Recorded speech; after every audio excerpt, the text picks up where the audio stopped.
Hi, my name's Greg Stevens and thank you, Paul, for helping me with the camera. Welcome to the Vintage Honeycomb Radiator Company core estimating and measuring cores.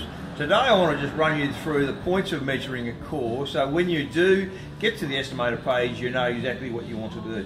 When you're measuring a radiator, always just measure the core. That is the core only, not the tanks, because that's 545, but if we included the tanks, that's no good to me. I only need the core. So we're looking at the core height, which is the way the water flows, and the core width.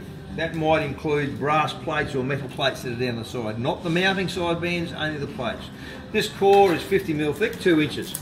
And I'll move across to a core now.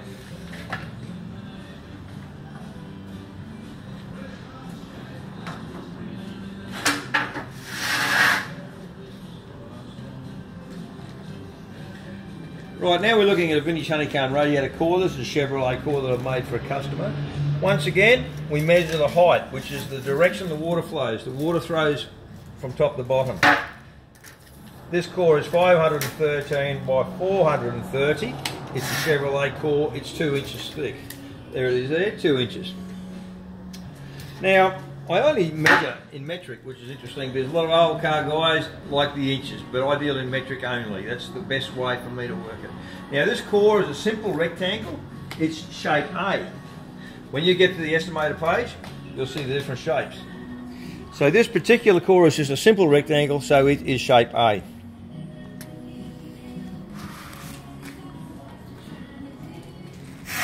Now I'm going to move across to a shaped core.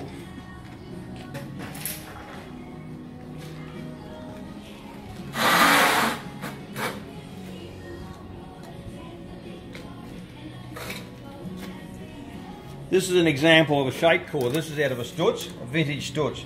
Now, once again, the water flows down the core. That's the way we measure it first. That's always the first measurement, the height, width, thickness and the shape.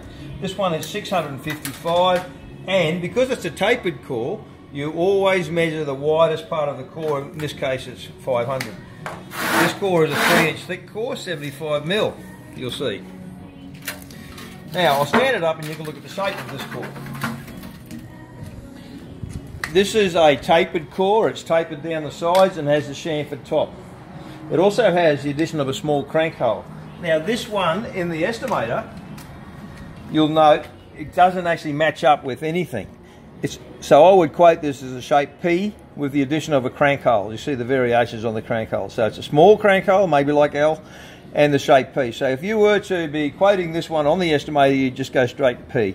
But these are basic guides. We will discuss your order when we get closer to it. So I hope this short video is helpful, and thank you very much for your interest in Vintage Honeycomb Radiator Company. Thank you.